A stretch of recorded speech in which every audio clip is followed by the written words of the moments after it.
le cinéma apparaît à la fin du siècle dernier, il ne rencontre qu'ironie, indifférence ou incrédulité. Rien n'est prêt pour accueillir cette naissance, et c'est sous la tente des forains ou dans les cafés qu'il part à la conquête de sa clientèle. Bien vite, ce cousin du théâtre et du café-concert attire dans son nombre complice les adeptes d'une nouvelle religion.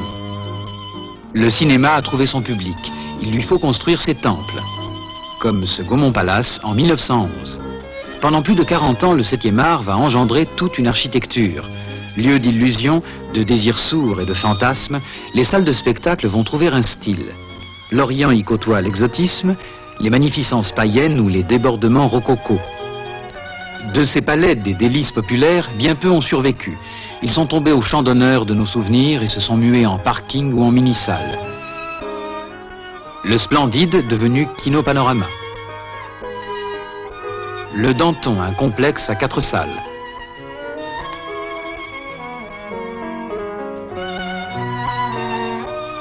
Le Gambetta d'Henri Sauvage.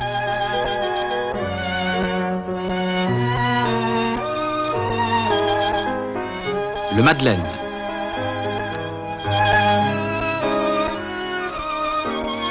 Le Colombe Palace devenu un magasin de meubles.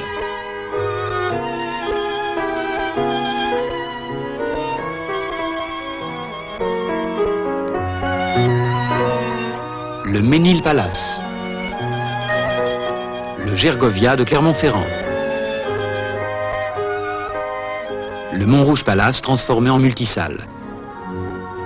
Passé la Deuxième Guerre mondiale, le cinéma s'adapte aux nouvelles technologies. Tour à tour, la couleur, le 70 mm, le cinémascope, la VistaVision et autres cinéramas font leur apparition. Les salles se transforment. À tout seigneur, tout honneur, le Gaumont Palace s'offre le plus grand écran du monde.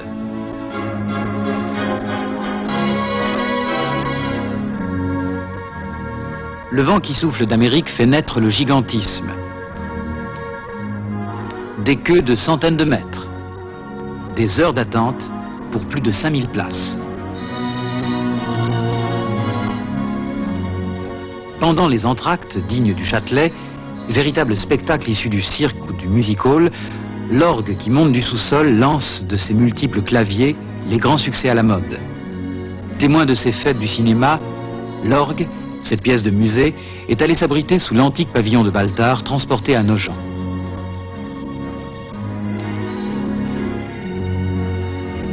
Les salles sont des navires. Chefs mécaniciens, électriciens, chauffeurs travaillent dans les soutes pendant qu'on rêve là-haut. Du directeur aux ouvreuses, 100 à 150 personnes travaillent dans l'ombre.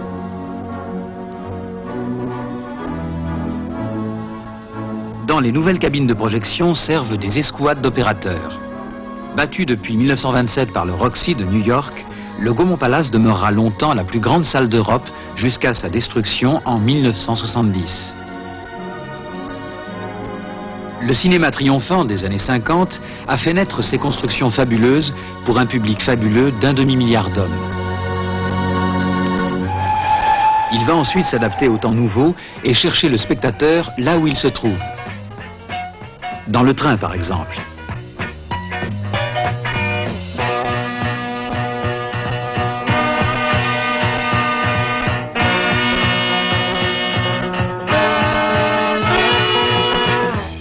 Plus tard encore, on projettera dans les vols transcontinentaux.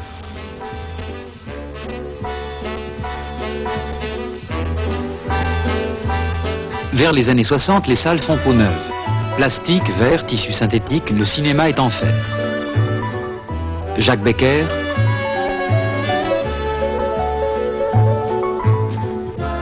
Martine Carole, Michel Morgan,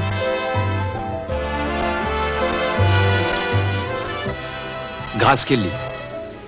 Des cinéastes rendront hommage non sans nostalgie à cette heure de gloire de la salle de spectacle, comme dans L'Argent de poche, le 17e film de François Truffaut.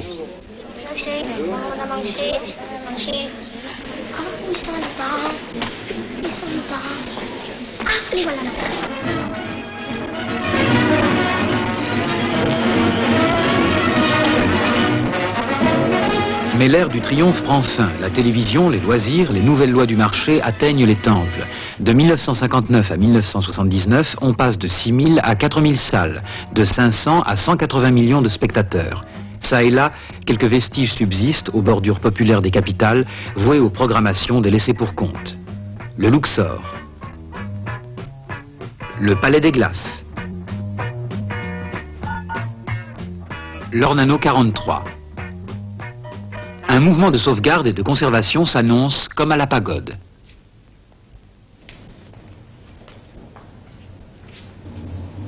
Vous êtes toujours au cinéma, vous? Quand on aime la vie, on va au cinéma. Quelques pionniers d'une certaine tradition de l'accueil et du décor résistent encore comme à l'Eldorado, un nom qui vaut tout un programme.